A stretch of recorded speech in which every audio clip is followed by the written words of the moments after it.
સાથે હું છું સિદ્ધાર્થ ધોળકિયા। મહત્વના સમાચારથી કરીએ શરૂઆત।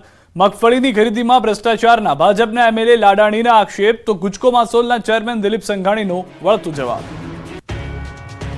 ગુજરાતમાં મગફળીની ખરીદી અને તેની પ્રક્રિયાઓ પર માણાવદરના એમએલએ અરવિંદ લાડાણી દ્વારા ગુજકો માસોલ પર ભ્રષ્ટાચારના આરોપો લગાવવામાં આવ્યા છે। માણાવદરના બીજેપીના ધારાસભ્ય અરવિંદ લાડાણીએ ટેકાના ભાવે ખરીદાતી મગફળીમાં ગેરરીતિનો મોટો આરોપ લગાવ્યો।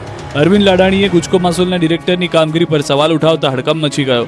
અરવિંદ લાડાણીએ આક્ષેપ કર્યો કે ડિરેક્ટરના સગાની મંડળીને મોટો લાભ મળી રહ્યો છે તો જૂનાગઢ જિલ્લામાં મોટા પાયે ભ્રષ્ટાચાર ચાલી રહ્યો છે। આ તરફ હવે સામે આવ્યું છે કે ગુજકો માસોલના અધિકારી નરેન્દ્રસિંહ પરમાર ધારાસભ્ય અરવિંદ લાડાણી સામે બદનક્ષીનો દાવો કરશે।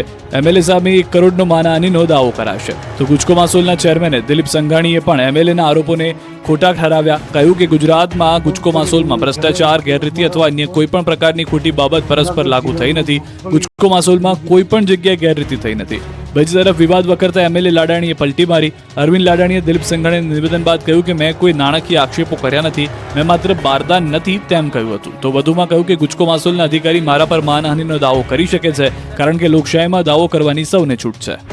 જિલ્લાથી માંડી અને અમદાવાદ સુધીના તમામ કિનાખોરી રાખી અને જૂનાગઢ જિલ્લાની અંદર ભયંકર ભ્રષ્ટાચાર કરે અને કિનાખોરી આ ગુજકો માસોલના જે અધિકારીઓ છે એમાં સુથાર સાહેબથી માંડી અને નીચે સુધીના તમામ અહીંયા જેનો ગ્રેડર હોય એ પણ એનું ધાર્યું કરે। વર્ગીને કહું છું કે ભાઈ દાવો માંડવો હોય તો લોકશાહીમાં દરેકને છૂટ હોય, પણ મારો આક્ષેપ નરેન્દ્રભાઈ સામે નાણાકીય ભ્રષ્ટાચારનો નથી।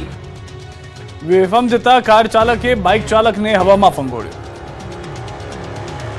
કાર ચાલક આવ્યો બેફામ અને બાઇક ચાલક ફંગોળાયો। દ્રશ્યો છે અરવલ્લીના ભિલોડાના।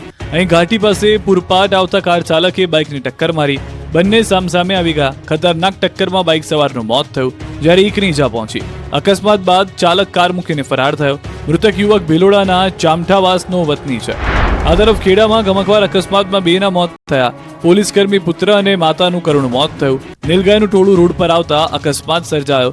ખેડા કેમ્પ પાસે ગત રાત્રે અકસ્માત સર્જાયો હતો।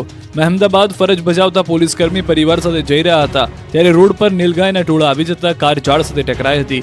કારનો બુકડો બોલી ગયો હતો। અમદાવાદમાં ગૌરક્ષકો પર